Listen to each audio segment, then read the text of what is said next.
Okay, the thing with M. Night Shyamalan, I discovered when going through his filmography, I've seen way less of his movies than I thought, and there were certain ones I thought I had seen that I got about 40 minutes into them that I was like, I definitely have not seen this movie. But my first rapid fire, I've definitely seen.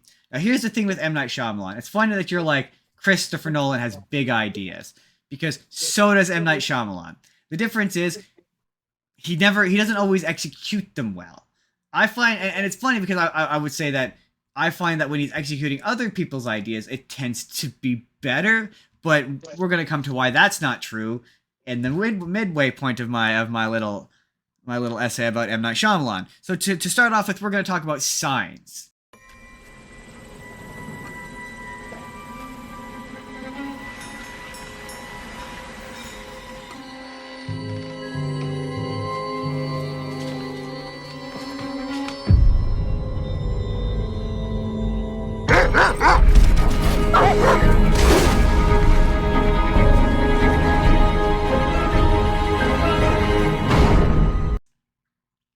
And with each one of these, I'm going to ask Jordan the question. Jordan, have you heard of Signs?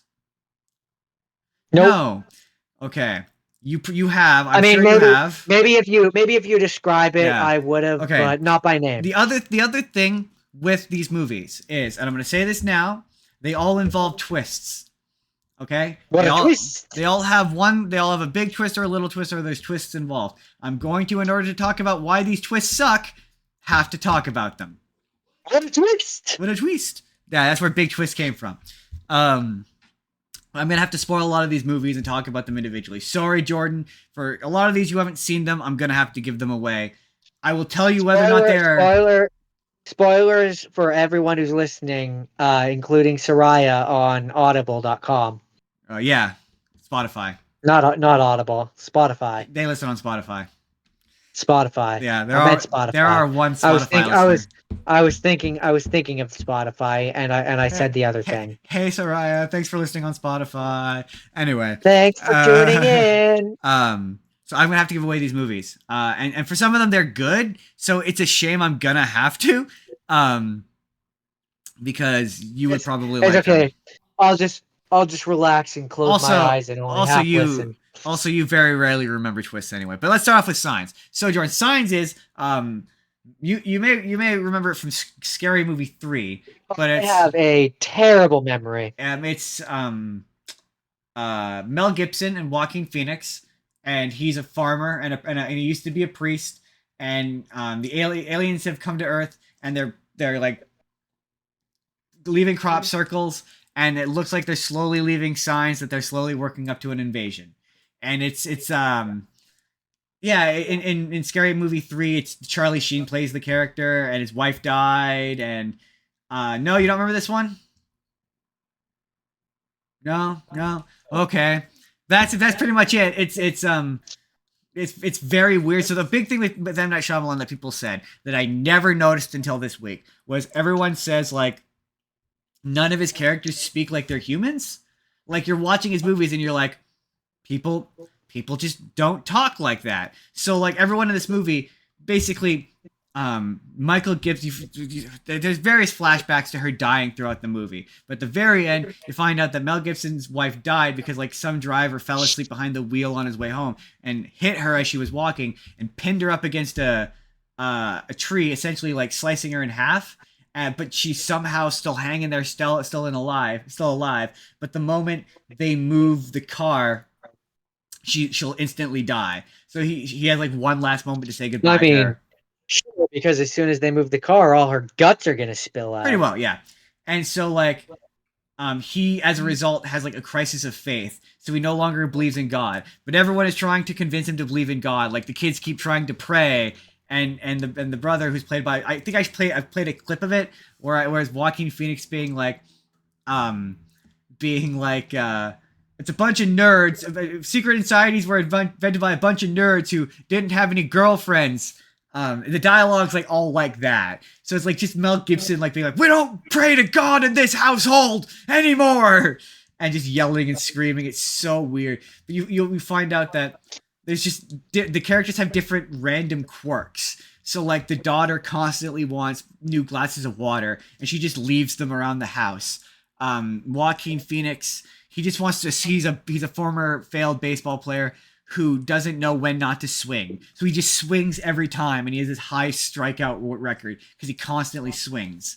Um, and it's one of those movies where aliens are invading, but for some reason are terrorizing this small midwestern family by leaving crop circles in their like. You're like, you're aliens. Surely you have better things to do than to terrorize than terrorize Mel Gibson's family in the middle of fucking nowhere.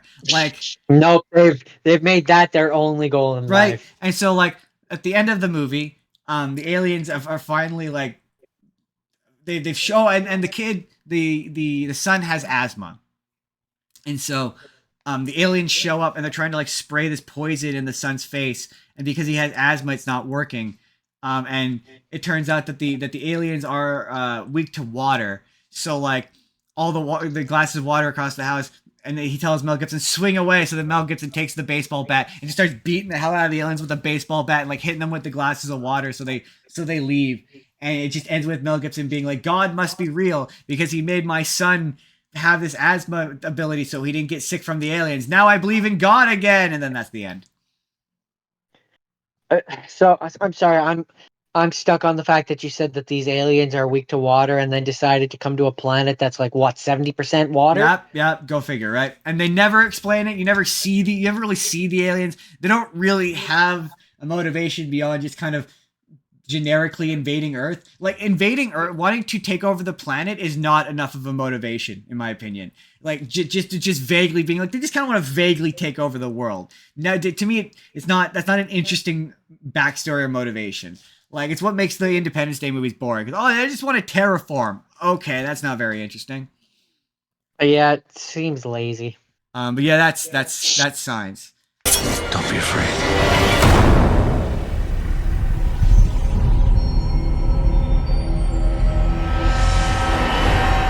Shall I move on to The Village? You shall do what you shall do, my friend. Now, tell me, Jordan, have you heard of The Village? We have always had, since the day we settled here, a gentle understanding with the creatures who live beyond our borders. We do not stray into their woods. They do not come into our village. I have always pictured them in some ways as our protectors. They have allowed us to live here, nestled. Nope. You might by its reputation, because I I'm pretty sure might. Scary Movie made fun of this movie as well, and also its twist is pretty well known. Okay, The Village. Very briefly, the thing I like about Shyamalan movies is they're short and they're easy to summarize. Yeah, mine aren't, Justin. The Mine were all premise like of this is 2+ very basically hours. is it's like I don't know how else to like an Amish kind of old like like which Salem era kind of village, and they're all very like they talk in that kind of language, and they're Old hidden New off. Western. Yeah, old New Western, yeah. Where they're hidden off in the woods. They're in this Or village. Midwestern, I Midwestern, think it is yeah. actually. But they are surrounded by these woods, and they are told that if they go into these woods, these mysterious evil creatures or whatever will kill them and eat them. And as the movie is, it's about the various characters. There's a daughter who's like, I think she's blind. There's a guy played by Adrian Brody who he's like developmentally disabled. And then there's one more guy. I don't remember. He's a famous guy. It's not coming to me. But anyway, it's not coming to me. He wants to. He cares about people, and he wants to leave to go get medicine, but they won't let him. And throughout the movie, you kind of see these creatures like trying to get in and get at people, and they attack him or whatever. And the Adrian Brody character becomes upset and shoots the one guy, and he's dying essentially. And in order for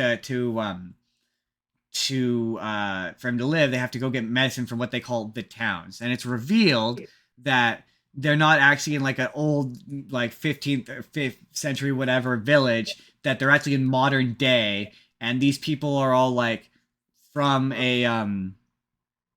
this like therapy group of people who have all been through collective trauma, like PTSD. and they've decided Okay. to separate themselves off into this village off from people.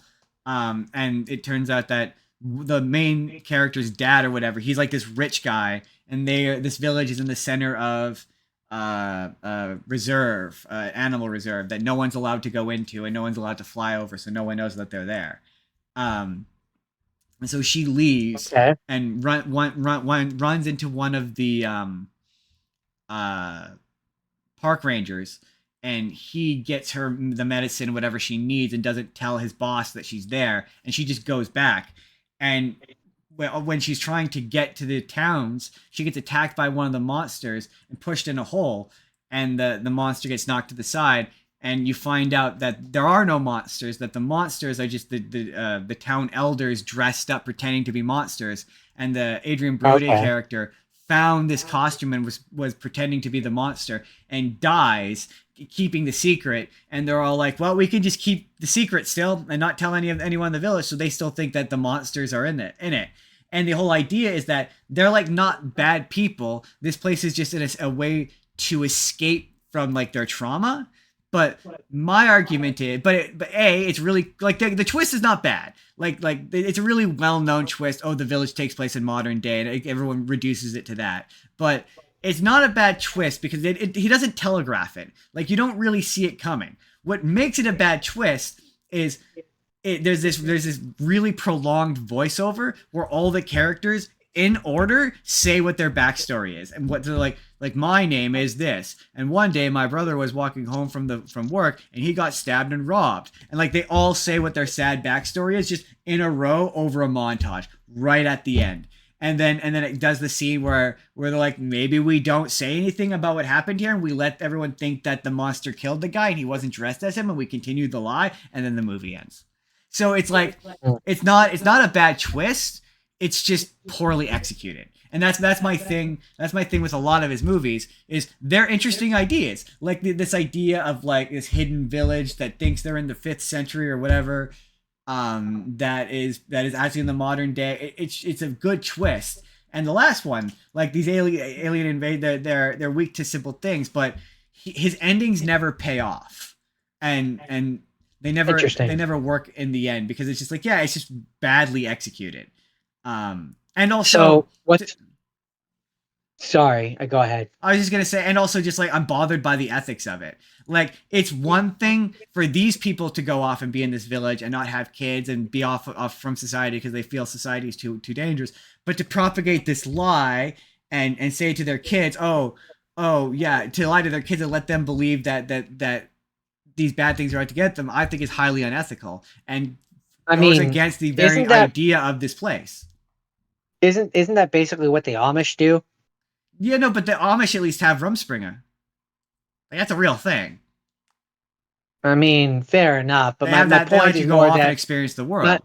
My point is that what you're describing, what this village essentially is a cult. Yeah, and what you're describing is a cult. Like so, that's very much a cult mentality of indoctrinating the next generation to continue your cult. They try to make the case that they're not a cult because they're all like it's all for safety and it's all because they're all good people and it's not. And there's no one leader. So they try to make it, but it is very cult-like. And yeah, I was just bothered by your intentions are good, but your actions are not, and they never address that, and that kind of bothered me about it.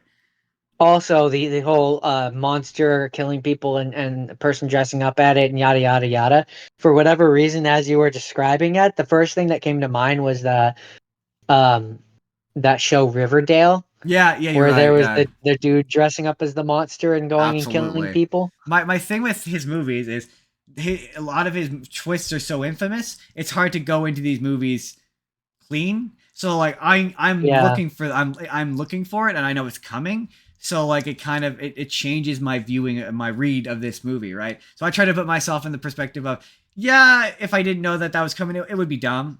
It would be dumb. And to be fair, there's later ones in this where I didn't know where it was going and it was dumb. So like, but that's it. That's The Village. Yeah.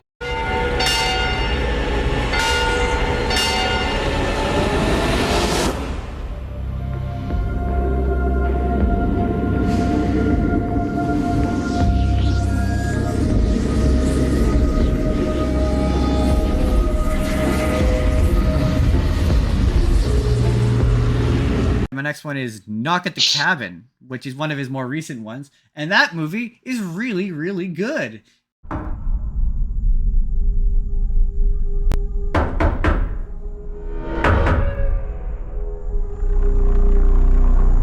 My name's Leonard. Well, it's nice to meet you, Will. Why are you here? I suppose I'm here to make friends with you. And your dad's too. But my heart is broken Why is it broken? because of what I have to do today. It's Dave Bautista, Rupert Grint, and then there's two other people, and I don't remember their names. But The one where he was in a cult.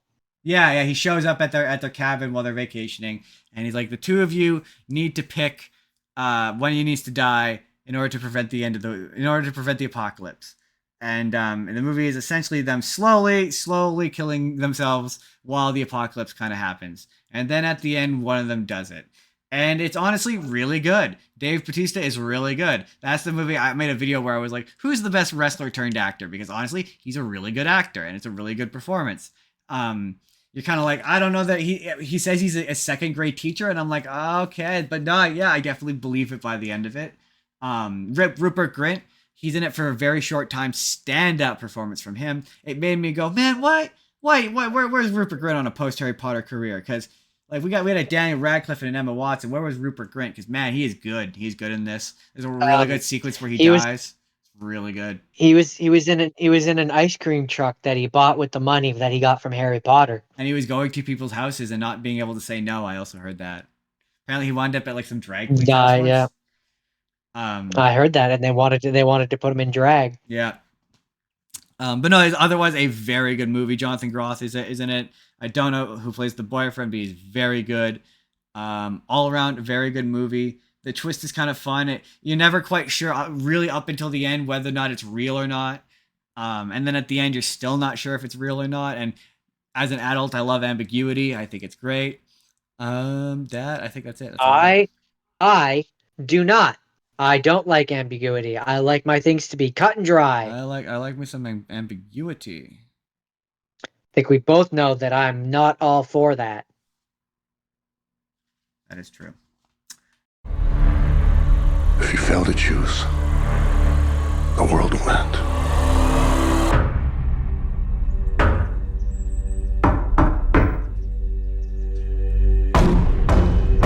Last rapid fire is I just really briefly want to talk about The Sixth Sense.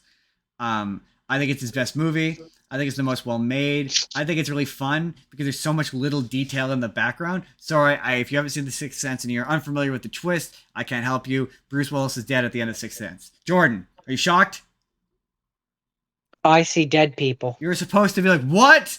Bruce Willis is dead at the end of Sixth Sense. You ruined it. You ruined the bit. Fine, I forgive you. No, I didn't. I see dead people, and he's dead. But it's really good. It's genuinely really good. It really is impressive when you watch that movie with a fine eye, knowing he's dead. How literally not a single character, background character, any of them interact with him. It is truly incredible. Except for the kid. Except for the kid, yeah.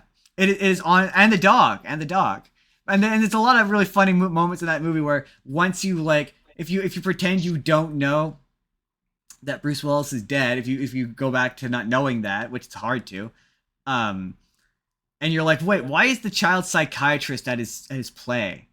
Why is nobody questioning the fact that he's brought his psychiatrist to his play and his mother's not there? Like none of the adults are in the room are like that. That's not a red flag, and that just made me laugh. But I had a thought when I was watching it. I would, if I were M. Night Shyamalan, I would make a sequel to this. I know everyone's like, how would you do a sequel to Sixth Sense? And this is my pitch. I've got two pitches. First pitch. It's adult David. It's all of these involve adult David because it's been too long and Haley Joel Osment is an adult now. But it's adult David and he's been helping ghosts for like 20 years and he's old and bitter and they still show up and they're like scary and shit, but now he's just so done with it. He's like, whatever. That's the one thing this movie made me do. It made me go like, man, I just want to know the backstories for some of these upsetting ghosts. Like the kid who's just got the hole in the back of his head and it's like, come see my dad's gun. What did he do? How did he manage that? He was playing with the gun, Justin. Yeah, just how do but you just, think that happened? Just where the anyway. No, I want to see like a sequel where it's old David and he's still helping ghosts. Like he's basically the ghost whisperer, but he's weird and bitter now, and he's old and bitter, and he's been doing it for 30 years. Or second one, it's about a guy who he's similar story to the first one. He's like estranged from his family or whatever, and he keeps seeing ghosts and all this sort of stuff, scary shit, and go throughout the movie, and he's trying to live his life, and everyone's ignoring him, and he can't figure out why. And then you get to the end, and just Haley Joel Osment shows up, and he's like, "I'm David." And the twist is that it's a sequel to Sixth Sense, just like they did for Split. Like it's a stealth sequel. Yeah, okay, but then you have to name it in such a fashion that you have no idea that it's coming. Oh, for sure. Like I mean, I don't know what you would call it. Like it has to. You have to be clear. If I'm not like a Split. Like I'm thinking like Split. Where it's like, yeah, it's not clear in the marketing that this is a sequel to, yeah, absolutely. And then Haley Joel Osment as David just shows up, and it turns out it's been a sequel to The Sixth Sense the whole time. That would be amazing. You have him show up, sit down on the bench. Yeah, and be like, I need to talk to you, man. And yeah, or show up and be like, so I only see, some reference to the "I see dead people" line where he shows up. And he's like, no, I'm not. So, I'm not gonna be that on the nose. I would just do it where he just calmly. I want that. I would have it because where he just calmly sits down on like a bench, and he's like, "Hey, man," and then he's just like, "What the fuck, you're talking to me?" He's like, "Yeah, we need to have a chat." And then they talk about what happened, and then you do a similar reveal. Yeah, no, he's like, "What the fuck, you're talking to me?" And then he's like, "Yeah, I see dead people." No, we're not doing it.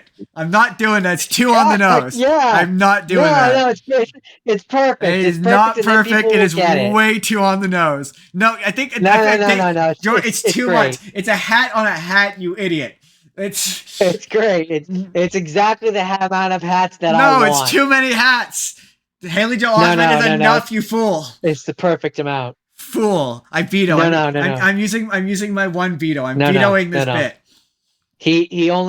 He talks to dead people. I refuse. I'm vetoing. I'm using my one veto a month to veto that bit. Doing it. I just vetoed it. Okay. Fine. Damn it. I don't know what else I'm gonna have to put up with now, but I'm using my one veto. That's it. That's the Sixth Sense. Is anyone there? Look out! Please make them leave. I'm working on it. So that tells me that I think our movies came out in the same year. I'm pretty sure. Yeah, I'm pretty sure this was on our worst of list for that year. This was on our worst. No, Inception was on our best of. I'm saying mine coming next. Okay. I was gonna say I couldn't talk about the M. Night Shyamalan. I could not talk about him without talking about the elephant in the room. No, we gotta talk about Avatar, Jordan.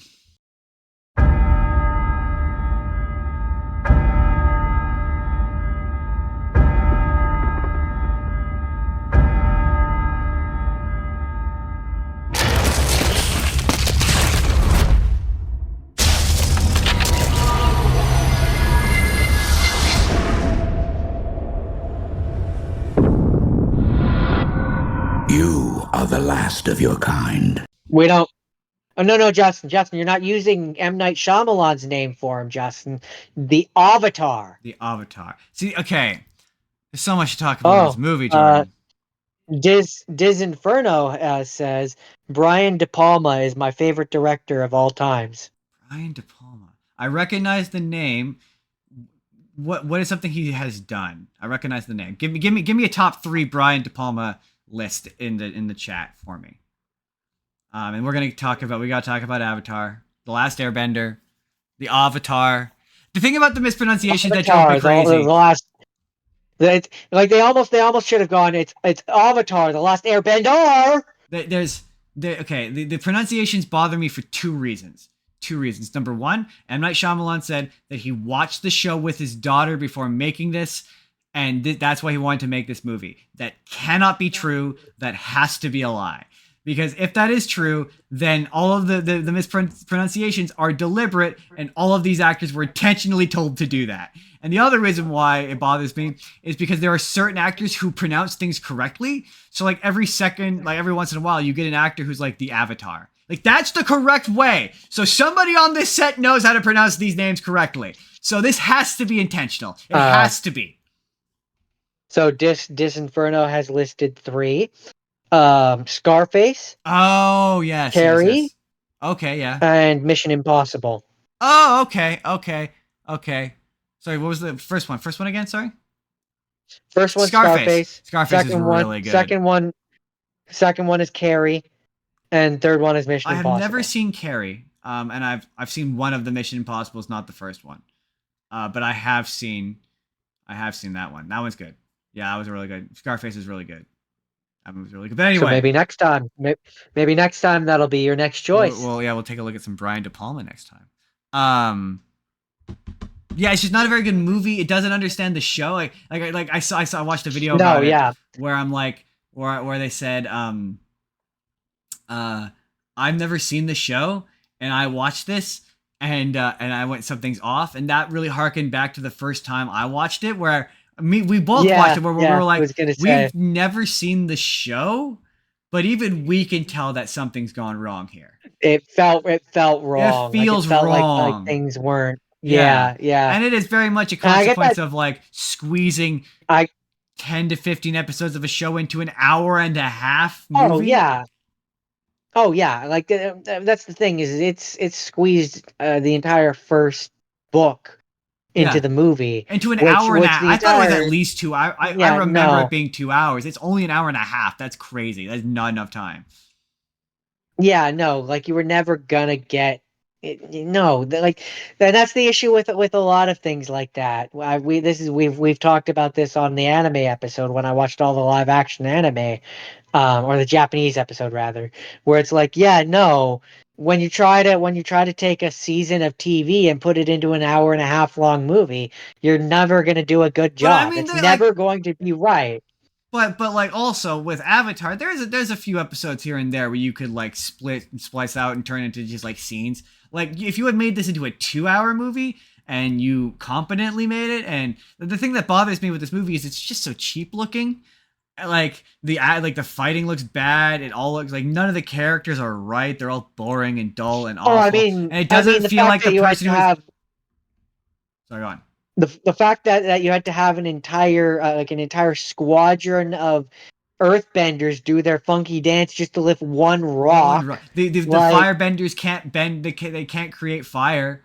That was dumb. But then there's stuff like there's references to shit you're never gonna see in future movies. Like obviously Azula shows up at the end, or like there's a reference to Ba Sing Se, which I didn't even reckon. I didn't even pick up on the first time I watched that movie. Well, I mean, why would you? We hadn't seen the show at that point. No, yeah, but I guess I've since seen it in chunks. I guess I've completely missed that reference. But yeah, it's just not very. It's a movie that like it just kind of seems like they're like, get a famous director, but like he's so ill-suited for the material. His best movies are like not this. Like they are not this. No. They're small. They are confined. They are constrained. And like, he's not suited for a big budget action movie like this. And that's where I can see okay, here's what I'll say. I believe his daughter watched the show, and I believe he made this movie for her. I don't believe he watched the show, but I believe that like, yeah, no, this goes against his style and his like everything that he does. But his daughter was like, Dad, I love this show. You should make this. And like he wanted to do it for her. That I believe. I just cannot believe anyone who watched even an episode of this show would make this. Yeah, exactly. Watching this movie, if you know anything about the show, or heck, even if you don't, you can tell that no, he has no love for this show. And it's frustrating because it's a big budget Hollywood movie. Like they had the budget for this. It just very much, it makes me think of, or I have the same vibe, I should say. I haven't watched it, so I can't speak to this, and maybe one of these days I'll find an excuse and or reason to. But there's the Netflix live action one, and I get similar vibes from that. It's giving me real Shyamalan vibes. it's Shyamalan vibes, but now the costumes are more accurate. Like, yeah, Shamalama Ding Yeah. Dong vibes. Yeah. but nah, bad movie. Like, not all of his movies are bad. That one was bad. That's it. That's all I have for We the we can acknowledge We that. can acknowledge that. A rebellion.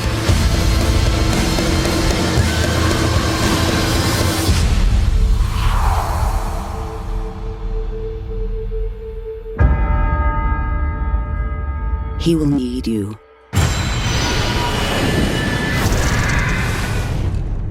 And we all need him.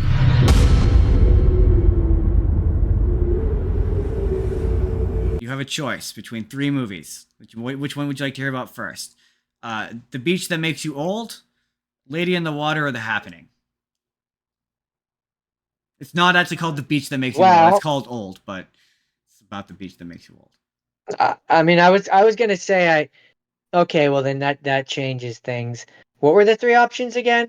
The actual names are Old, The Happening, or the Lady in the Water. Let's go with The Happening. The Happening. Well, apparently, honeybees are just disappearing all over the country. Tens of millions of them. All right, let's hear some theories about why this might be happening.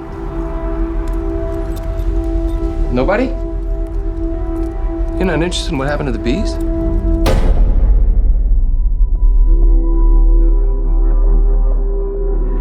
Okay. Happening. I was gonna go with the beach that makes you old because I thought that was the name, and I was gonna be like, well, how much could he have to say about the name that with the beach that makes you old? It's in the title. It's the beach that makes you old. I mean, that's what it's about. It's about the beach that makes you old. The Happening. Sure, but it's not actually Happening. called that. Okay, so The Happening. The Happening is a truly astonishing film because it's the movie with no character talks like a human. Like, oh, I forgot to mention with signs. There's a lot of weird human interactions in signs. Like, there's a point where like he's a former priest and characters just like randomly confess to him, and like the character says, I can't remember what the line is, but she says something. He's like, no, you can say that. She says, what about this? He's like, no, can't say that. And it's just really weird. And so in this movie, none of the characters speak like human beings, and the whole idea is like humans are just randomly attacking and killing each other and killing themselves, just randomly out of nowhere. And so like just characters will do random freaky things, but all of the characters don't act like humans, so it doesn't really feel like it's not really effective.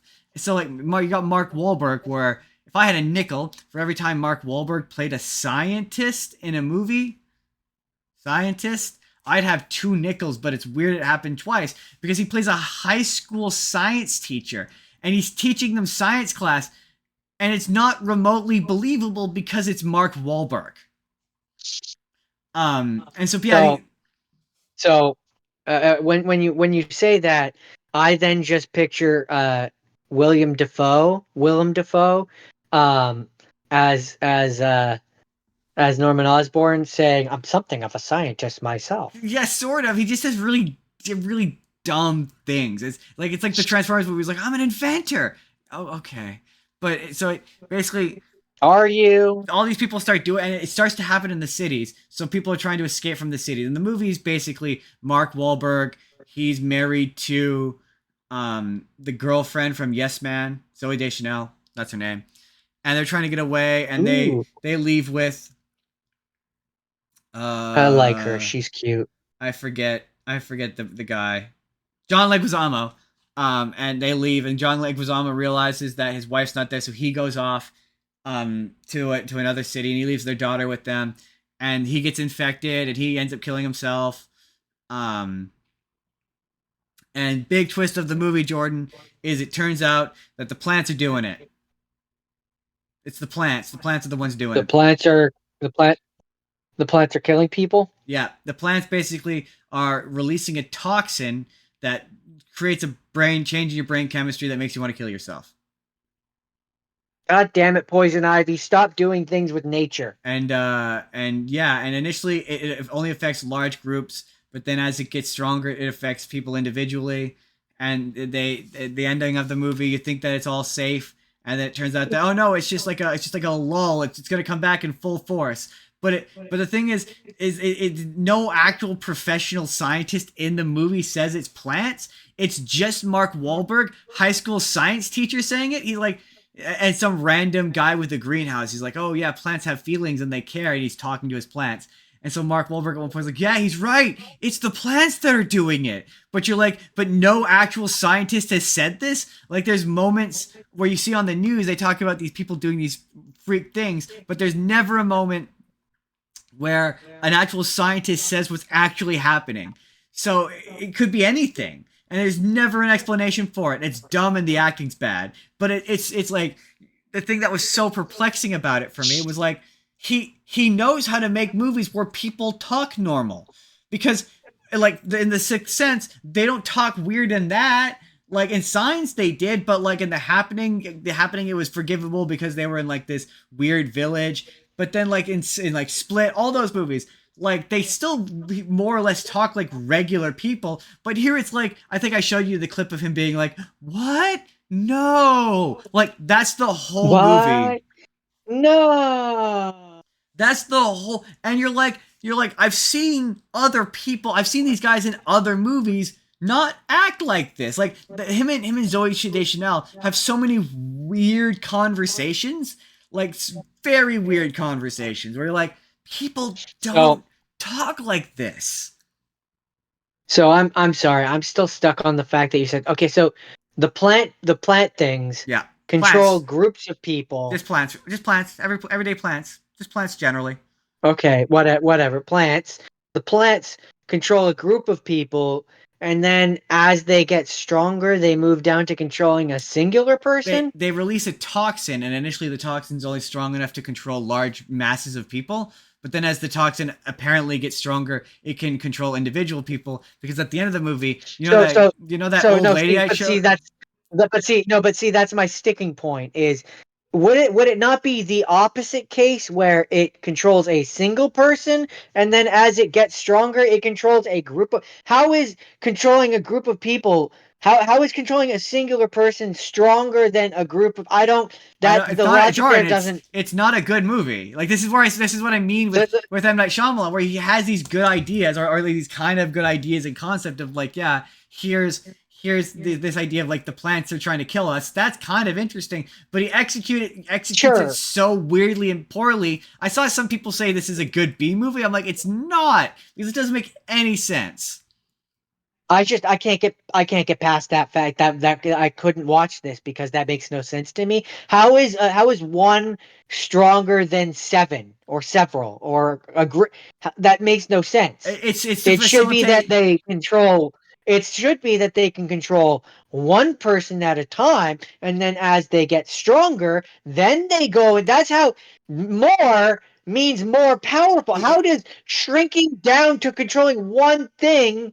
How is that more powerful than no? Because it facilitates a twist at the end where they show up at the old lady's house and they think they're safe, and then she becomes infected and kills them all. Well, tries to kill them all. But earlier in the movie, that was powerful enough to infect like all of them at once. Yeah, how is it controlling one of them at a time more impressive? It's because they think, well, no, it's like large crowds of people, and so they think by being in smaller groups they're safe. So then you find out, oh no, it can now get the individual. You're not safe when you're alone, I guess is the idea. I'm not saying it's smart. I'm not. I'm just saying that. I'm sorry. No, I think we need to move on because this is enraging me. It's The Happening. It's one of the worst movies of all time. I think we need to move on from this because it's making me progressively more upset. But that's The Happening. It's a bad movie. It's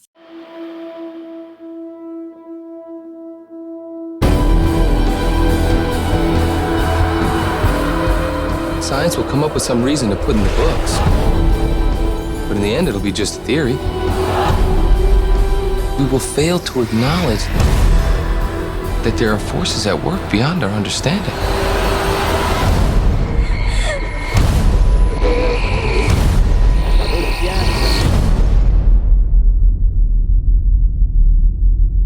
So, I will give you a choice. Do you want to hear about Old or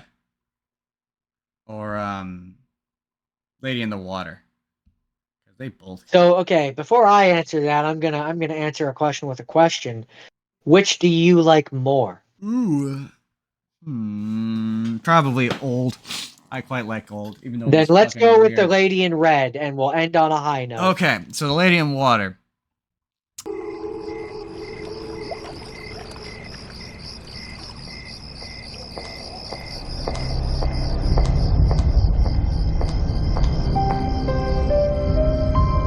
I hear splashing some nights.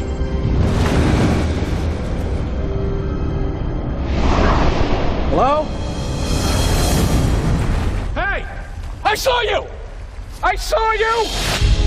Is basically Because Justin, my last one is not good, so we should have a good one to end on. Okay, so this is gonna take me a bit. Lady in the Water is about Paul Giamatti. He lives in an apartment building. He is a like a superintendent of this apartment complex, and he finds this girl in the pool essentially, that is a mermaid called a narf, which is essentially and she's hiding from a grass-covered wolf-like creature that hides by flattening its body against the turf. The creature, This is live action, right? Yeah, she is called Story, and she has come to. Now, here's my sticking point. It's never, in my opinion, 100% clear as to whether or not this is real or not. It appears to be real, but there's moments where it seems to be all like metaphorical and allegorical. So I could not figure out exactly 100% if it was real. So I'm operating under the assumption that it is real, but I don't honestly know. But okay, Story, the character, the girl, has come to the world looking for the vessel, who will be magically awakened when he meets her, and will write a book that will save humanity in the future. Yeah, Narf. She is a Narf. Narf. And so it turns out that this writer that she has to meet is... Oh, and I forgot to mention this up until this point. In a lot of these movies, M. Night Shyamalan is in them. He's in them as a character. At least one character, like a cameo character, side character, or just a character.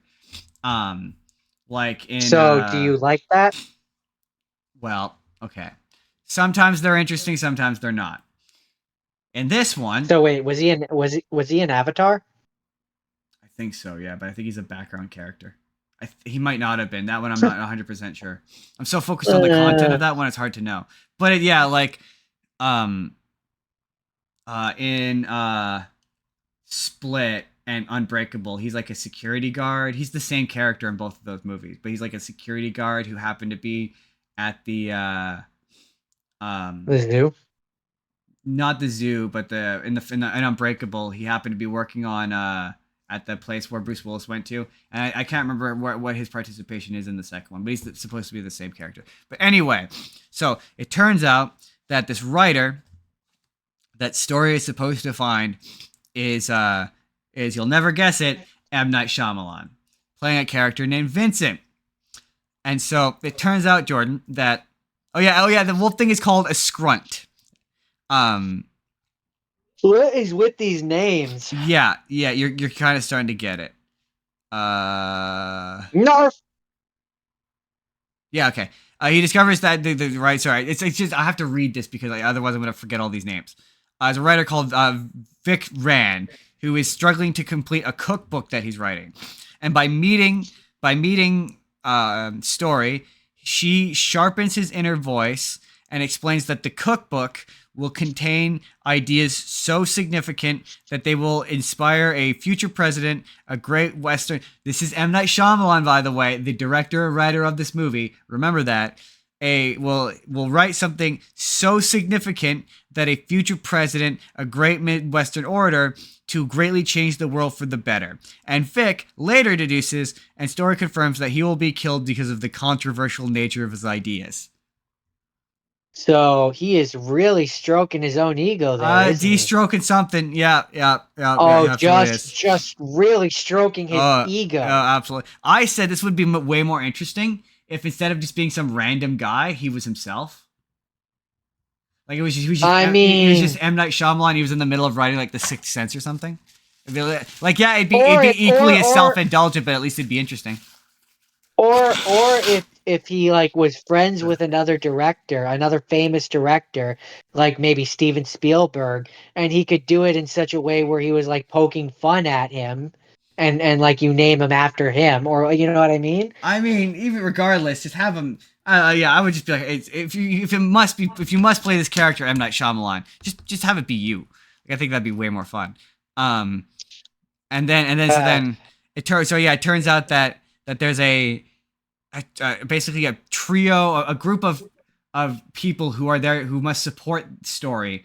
Like there's like a predictor who Like a will troop? read. Yeah, like there's a guild of people who will like protect her, and there's like a prophet or whatever that will read from a particular text and predict the future. And that's where it starts to be like, oh, is this metaphor? Because it's just people in the apartment. So the one guy is like one of the neighbors who like is really good at crossword puzzles, and he's reading the crossword puzzles and predicting the future, or he's trying to anyway.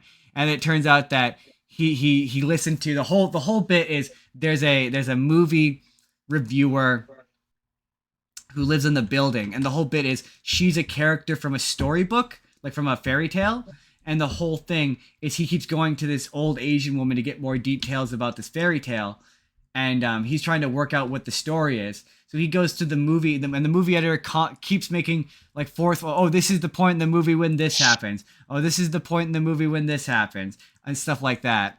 And so he goes to them, and he goes to the guy, and he's like, oh, like what characters would meet these archetypes that would be introduced earlier in the story. And so then he goes around to all of the neighbors who have been introduced earlier in the story, and they all turn out to be part of this group or whatever. But it turns out that the movie critic is wrong because he's a movie critic, and I trusted the movie critic. I shouldn't have trusted the movie critic. I should have just trusted my own instincts. And so it turns out that the movie critic's wrong, and the wolf thing goes for the movie critic, and he's like, oh, this is the point where the annoying character that you hate gets killed, but he won't because this is a PG-13 rated movie. And he's like, oh my god, this is so pretentious. I was gonna say this sounds really meta and self-indulgent and pretentious. It's so pretentious. It's like, oh my god, like he's really. It's like it's not late enough in this career for it to be effective. It's like, it's just it's right after a series of flops. He's really stroking his own ego. Oh, he's hard. up his own ass so hard, and it's like, yeah, again, it's like these ideas aren't like uninteresting, but because you've centered yourself around them and you've been like, I'm the most important writer in the history of the world. It's so self-indulgent and egocentric. Like, I cannot I respect the gall. Like, I respect it. Like, I cannot believe he had the nerve to put this out. Like, it's incredible. But and like Paul Giamatti is really good, but Bryce Dallas Howard is also really pretty good in it. But it's just the writing and the fact that he cast himself in this role. Like, how fucking dare you? Yeah, no kidding, eh? That's it. Wow. That's Lady in the Wow. Water. Wow. Wow. Wow. Wow. Wow. That is Lady in the Water. Cleveland, run! Did something go wrong? What's happening? I thought it was gonna be safe!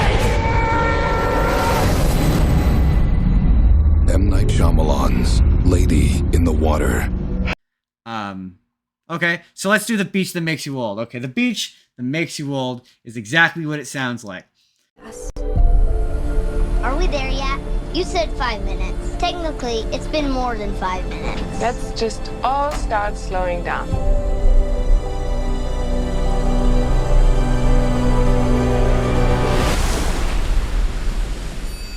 Wow, do you believe I found this online? I guess it's not that secret, a beach. There's a bunch of families. They go to this resort, and you find out there's a family. The mom, her and the husband are about to get divorced, but you also find out that she has a tumor, that she's sick, and I think I remember the trailer for this one. And they go on this resort. The resort's like, hey, you want to check out this beach? And M. Night Shyamalan drives them to this beach, drops them off, and it turns out that it's a beach that makes them old. And that's pretty much the movie. They keep trying to get off the beach that makes them old, and they can't because it makes them dizzy. And any more than that, I have to give away the ending. You want to know why the beach makes them old, Jordan? Because I'll tell you. I mean, do you want me to know, or do you want me to watch this movie eventually? Okay, here's what I will say without getting into the spoilers of it. I mean, I already said I was going to spoil these movies, but it's all right. It's an okay movie. It's fun. Some of the performances are good. We'll get into why in a minute, but I mean, okay, so the beach makes them old. So there's a bunch of kids, and it's one of those movies where like the girl early on sings a song, and the mom's like, "I can't wait to see you sing when you get older," or like there's lines where it's like, "Don't waste your life," or "Don't treat your life." But like, so yeah, these so all the kids, they start off like 5 and 6. They go to age 11 to age 16, 17, 18 till they're like 50 basically, till they're adults. And all of the different people. Yeah, like I said, I think I remember the trailer for this one. And then there's different people on there, and like they all start to die, and they all have various illnesses and whatnot. And the big twist is it turns out that this beach was discovered years and years ago by a pharmaceutical company, and they use it to effectively treat and test like medications. So like the one lady was an epileptic who had seizures. So when it turns out the whole resort is like a front for this pharmaceutical company. So when you show up, they give you like a cocktail and you drink it and it's your medicine. And then they put you on the beach that makes you old. And then in like an afternoon, they can test a medicine that they would have to test in a lifetime. And they perfect all these like medicines and whatever. And everyone. So how does the beach make people old? It's the minerals and the rocks. The minerals and the rocks make you old. It affects your DNA. It makes you old. Okay. If you're, I feel like that's not. I feel like that's not how that works. It's but not. Okay. It's not, and it's not explained very well. And like, it's really fucked up because there's a bit where like obviously the kids become teenagers, but like or like young adults, but they're still effectively 6 years old. And the movie tries to lampshade it by having them be like, "Ooh, we're developing different feelings, and our brains are working differently now." But the girl ends up getting pregnant by the one kid, and she gives birth instantly. And then because of how time passes on this beach, the baby just dies, and it like breaks her for like the rest of her life, which is basically just the afternoon. And so it's just at the end of the movie, that's horrifying, right? And it's so unethical. It's like and they don't know that they're participating in this. That's the bit, right? And you're like, this notion of using this beach to test out pharmaceutical drugs is not in and of itself a bad one or unknoble. But like, surely you could find people with like tumors and like who have cancer who would volunteer for this, right? You would think. I mean, you would think. Like certainly there's an ethical way you could do. So it ends up they find a way to escape through some coral off of because the whole thing is it's like they describe it as like when you I don't know what they call it, but when you dive down to the ocean and like really deep when you're scuba diving and then you swim up to the surface too fast and you get dizzy. Oh, depressurization. Something like that. There's another name for it, but basically that. And every time they try to get off the beach, the reconciliation of like the time that's passed to the time of the real world causes them to pass out, so they can't get off the beach. And so they, for like the entire afternoon, which has basically been like 30, 40 years, they try to figure out how to get off the beach. And they finally remember earlier in the movie, there's a young kid they meet when they were still kids that like basically gave them the code to get through this like coral reef basically that essentially insulates them that they can make it through and get back to the real world effectively. And so they find somehow, I missed how, this journal with all of these names of all the victims, and they randomly walk up to a cop and they tap him on the shoulder and they're like, "Are you a policeman?" And he's like, "Yeah." And you think they're like dead. So it pans up and M. Night Shyamalan is there like on like a ridge watching them with a pair of binoculars. And he's like, "Test subject 73 trial 73 is now over." And then it cuts to the people in a lab and they're like mourning these people. And then so then you think that these two who start off as children, you think they're dead. And turns out nope, they're not dead. They give it to the cops, and all the cops come in and like arrest all of these like pharmacists in this pharmaceutical company or whatever. And at the end of the movie, they're in an a helicopter flying away, and the police officer is like, yeah, did you phone your aunt? And they're like, yeah, like how'd she feel? How do you feel? How do you expect her to feel to receive a phone call from like a 50-year-old man claiming to be your 6-year-old nephew? It's like, yeah, like, and then the sister's like, yeah, we'll be fine. Yeah, and I'm just left being like, their lives are ruined. I was just like, I'm left being like, you're not fine. What are you talking about? You're gonna be like years of recouping. Like, you're gonna need therapy. Like, you now are 50 and require a job. School? You have no education. Like you've been on an island for effectively like 40, 50 years. Like you're effectively coming into a world completely new. You were 6 yesterday. The movie just doesn't really address the ethics of like any of this. It's so or weird. Lack thereof. Or certainly lack thereof, yeah. But like, it's not a bad movie. It's an adaptation of like a graphic novel. I didn't bother to read what the original was about, but like, I think it's interesting, and I think it's definitely better acted. Like that's the one where I'm like, they all, despite being in a weird situation and doing weird things, still talk like more or less like regular people. Oh no, we're here for a reason.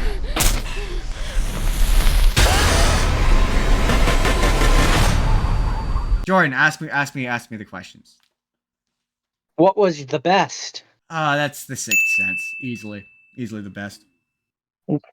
What was the almost but not quite best? The least best? I think I'm looking at these, and I think it's gonna be Knock at the Cabin.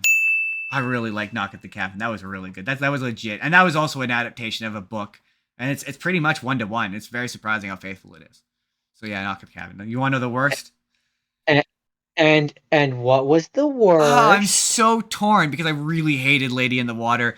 You made me stop talking about The Happening.